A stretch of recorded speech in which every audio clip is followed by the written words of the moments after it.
It's a franchising case study, so I won't use the names.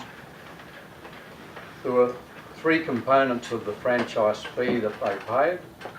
$350,000 plus GST for the signing of the agreement, $150,000 plus GST for initial training in the system and in the operation of the master franchise business for a period of 4 weeks. That cost is paid on signing the agreement, and it's to include the cost of the master franchisee supplying manuals and so forth. The master franchisee will have to pay the cost of airfares to Brisbane for the personnel doing the training and all that sort of thing. Then a third component, $250,000 plus GST in equal monthly instalments from the 7th month of operation to the 18th month of operation. Now, anybody want to have a quick stab at, first of all, the $350,000 for the plus GST for the signing of the agreement? Capital or income? Revenue, deductible.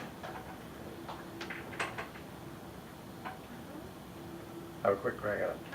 Capital, yep, good, thanks Jess.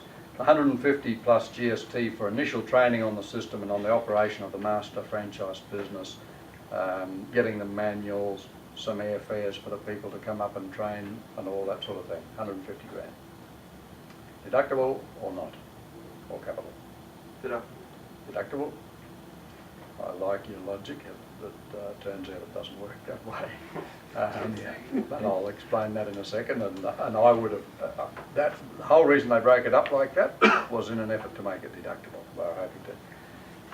The third element, $250,000 plus GST from the 7th month through to the 18th month for elements of training, but there are a couple of key words there: ongoing training and support services, such ongoing training and support services as determined by the master franchisor in its absolute discretion. Is that likely to be deductible? No one look at Adam. No. I threw an edge out.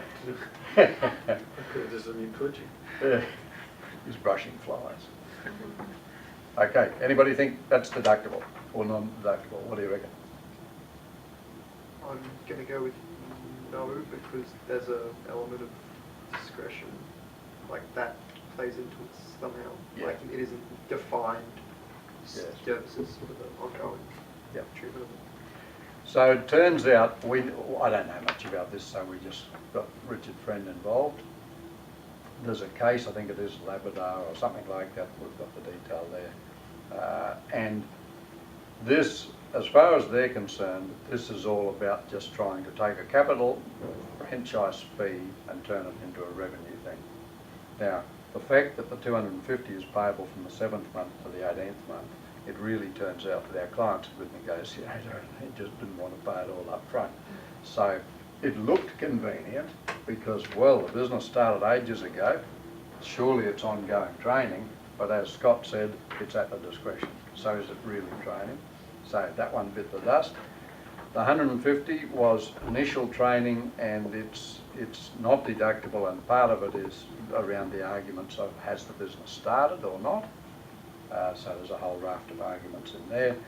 So, but this case makes it not deductible.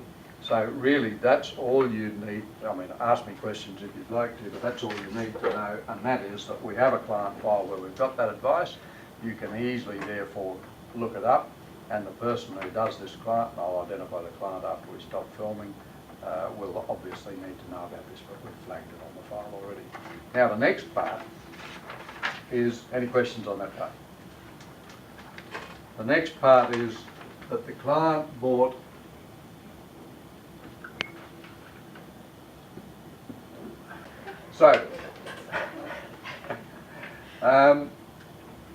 he bought the rights to all of Queensland. There are something like 40 different territories in Queensland, and the territories are measured in a particular way. If he then is going to sell off some, so he's going to, look after some territories around Brisbane and southeast, and then he's going to sell off various of these. He's bought it from a head crew down in Melbourne.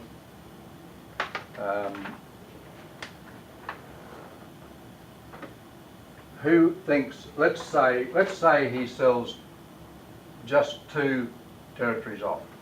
And do you think that's likely to be capital or income? Revenue.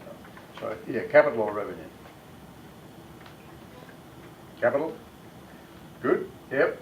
And Richard Friend thinks that if he just sold a couple off, yep, it'd be capital.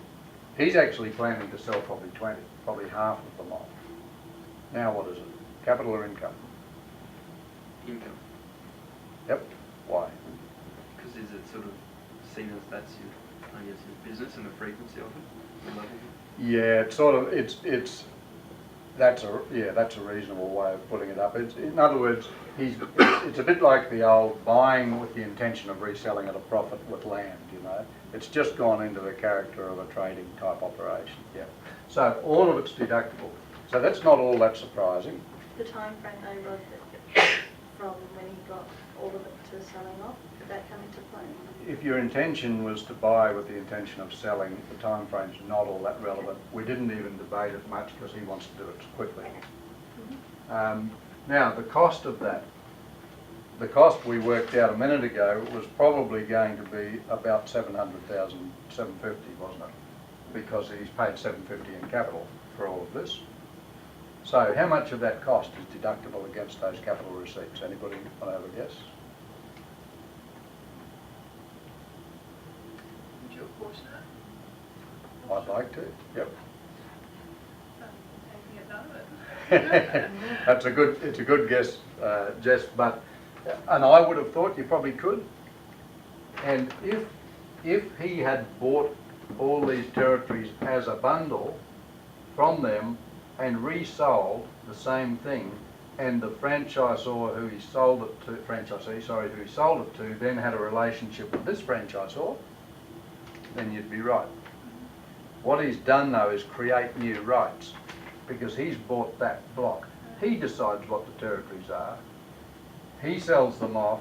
Their relationship is here with him. It's not with there. So he's creating new rights. And that basically means that he doesn't get any deduction at all. He's paid out 750. He's going to get some ordinary income receipts, not even capital receipts. And he's not going to get any deduction at all for that cost, which is pretty open. Is that handled the same way when you buy a block of land and stuff divided? If you bought a block of land, no, because you can apportion all of the cost over the individual things. Yeah.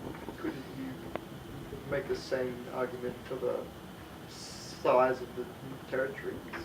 You'd like to be able to, but not according to Richard Friend, because you're not selling off that which you bought. You've created new rights. Okay. So the block of land, you've bought freehold land and you're selling definitely a part of that. You're not selling off any rights to franchise with these guys. You're selling something as a right to have a franchise with you, which is, I know, a scrappy distinction. Could you just change the agreement to allow franchising back to the bottom guy? To these guys?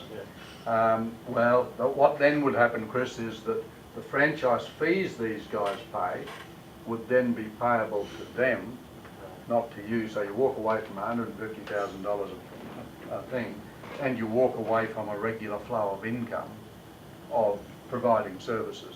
Not only that, if these guys provide lousy services and your franchisees are doing poorly, you've got no control at all.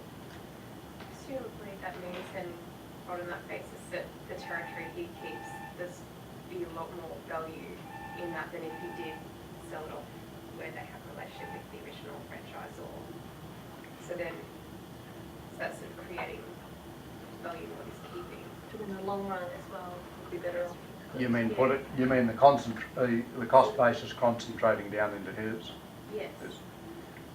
Yeah, there must.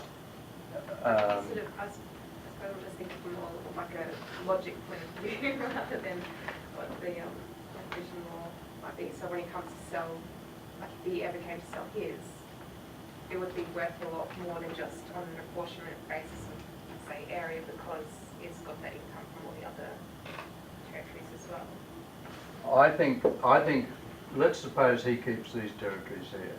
I think he's kept 2 different bundles of rights. he's kept actual franchisee type operations here, but he's also kept a master franchisor style of thing here. And it's the one that gets all this flow from these other people. So you're right. Yeah, the master agreement with these guys in Melbourne, I think that's where the 750 is sitting. And when he sells off any of these, if he kept that, he wouldn't be accessing his cost base. Thanks for the question, because I haven't thought about it before, but that's what I'd say. Can we restructure it now? So can he now sell that 750 to the individual territory areas that he's got defined? So can we just carve it off, separate it between this thing and rights, and then another thing is? You would have to be then selling to the person who buys this franchise at Boulia. He would have to get a share of the master franchise agreement for you to have sort of sold off that part of that bundle of rights. So that what if we're Boulia to be on today, we have a number of entities set up who have that relationship? Well, then once we sell that entity off, though, to somebody else, they have a part of that relationship and a part of having to service these guys well and a part of the rights bundle here.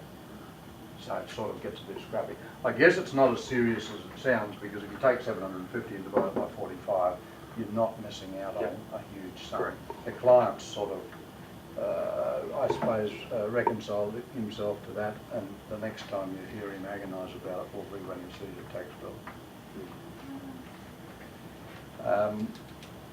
Now the good news is for this client, well, any other questions on that case study?